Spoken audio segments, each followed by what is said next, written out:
बिस्मिल्लाहिर्रहमानिर्रहीम। अस्सलाम वालेकुम। उम्मीद करती हूँ आप सब खैरियत से होंगे। मैं स्मीना गुल अपनी किचन में आपको खुशामदीद कहती हूँ। आज मैं आपके साथ बहुत ही ज़बरदस्त रेसिपी शेयर करूँगी। आज हम बनाएंगे सेब का मुरब्बा। इस मुरब्बे के फ़ायदे बहुत होते हैं और इसको बनाना नहायत ही आसान है और बहुत ही ताकत वाला होता है। वीडियो के एंड तक वॉच कीजिएगा। अगर मेरी वीडियो आपको अच्छी लगी तो इसको ज़्यादा से ज़्यादा शेयर भी कीजिएगा। अगर मेरे चैनल पर नए हैं तो प्लीज़ मेरे चैनल को सब्सक्राइब कर लीजिएगा। आए चलते हैं इस ज़बरदस्त सी रेसिपी को बनाने की तरफ।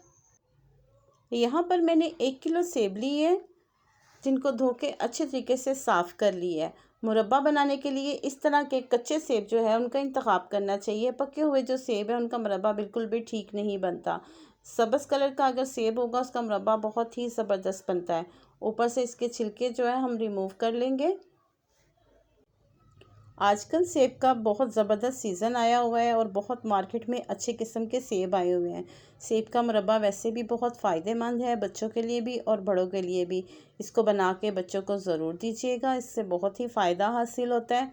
अच्छे तरीके से हमने इसके छिलके जो है ना साफ़ कर लिए हैं। इस तरह से इसको एंड से भी अच्छे तरीके से साफ़ करेंगे और यहाँ से भी इसको अच्छे तरीके से साफ़ कर लेंगे। इसको हटा देंगे। मैंने 1 किलो सेब लिए हैं, आप चाहे तो ज़्यादा भी बना सकते हैं। अब इस तरह से ऊपर से इसको भी हटा देंगे, लेकिन इसकी जो ये डंडी है इसको हम नहीं हटाएंगे, ये खूबसूरत लगती है। इस तरह से इसको हटा देंगे। इसी तरह सारे सेब हम साफ़ कर लेंगे और इसको छीलकर मैंने पानी में रखा था ताकि ये ब्राउन कलर के ना हो, कलर चेंज ना हो इनका। यहाँ पर एक पतीले में मैंने पानी गर्म होने के लिए रख दिया था। पानी को जब अच्छे तरीके से बॉयल आ जाए तो एक एक करके सेब इसमें शामिल कर देंगे। इनको मैंने बॉयल करना है।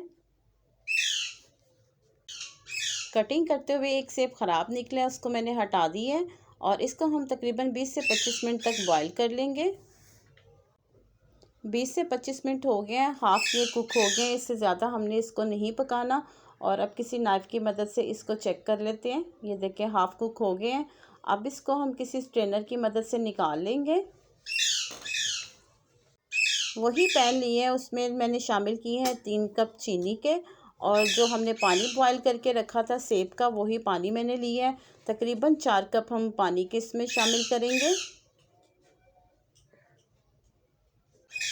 जितने सेब हो उतनी ही चीनी हमने शामिल करनी है। मेरा एक सेब कम था, मैंने 1 किलो से थोड़ी कम चीनी 3 कप इसमें शामिल किए हैं चीनी के, और इसको हम अच्छे तरीके से चीनी को मेल्ट कर लेंगे। जब चीनी अच्छे तरीके से मेल्ट हो जाए तो यहाँ पर मैंने 3 अदद इलायची ली है, जिनका मुंह खोल के इसमें शामिल कर दिए। इसकी बहुत ही ज़बरदस्त खुशबू आती है। और जो सेब हमने बॉयल करके रखे थे अब एक एक करके शीरे में हम शामिल कर देंगे। बहुत कम टाइम लगता है, लेकिन इसको लंबे टाइम के लिए हम सेव करके रख सकते हैं। ये बिल्कुल भी ख़राब नहीं होता, 4 से 5 माह तक तो बिल्कुल भी ख़राब नहीं होता। यहाँ पर मैंने थोड़ा सा इसको खूबसूरत कलर देने के लिए येलो फूड कलर इस्तेमाल किया है। ये ऑप्शनल ही है, आप इस्तेमाल करना चाहते हैं तो कर लें, लेकिन इससे इसका कलर बहुत ही ज़बरदस्त आएगा। एक दफ़ा इसको हम अच्छे तरीके से हिला देंगे, लेकिन इसमें हमने बार बार चम्मच नहीं हिलाना। यहाँ पर 1 चम्मच नींबू का रस इस्तेमाल किया है, ये इसलिए कि इससे शीरा भी सेफ़ रहता है और चीनी के क्रिस्टल जो है वो नहीं बनते, उसका टेस्ट भी बहुत ज़बरदस्त आता है। इसको हम तकरीबन इतना पकाएंगे कि 2 तार वाली जो है ना चाशनी इसकी तैयार हो जाए। तेज़ आंच पर हमने तकरीबन इसको 10 से 15 मिनट के लिए पकाया। चाशनी बहुत अच्छे तरीके से गाढ़ी हो चुकी है, ये देखिए ड्रॉप्स बाय ड्रॉप्स गिर रहा है। और मुरब्बा भी हमारा बिल्कुल रेडी हो चुका है। मैं इसकी आपको शीरे की तार चेक करवाती हूँ। ये देखिए एक एक ड्रॉप करके गिर रहा है।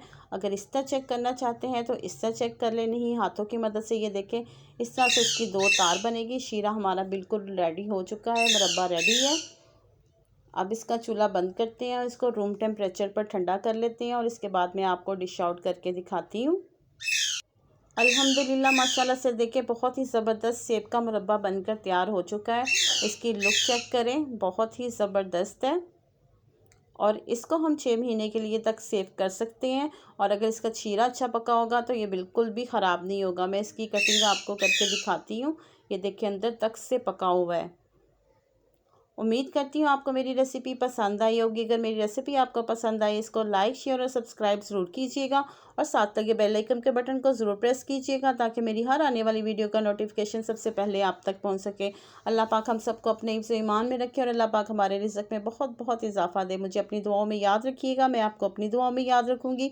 मुझे दें इजाज़त, मिलते हैं अगली मज़ेदार रेसिपी के साथ। अल्लाह हाफिज़।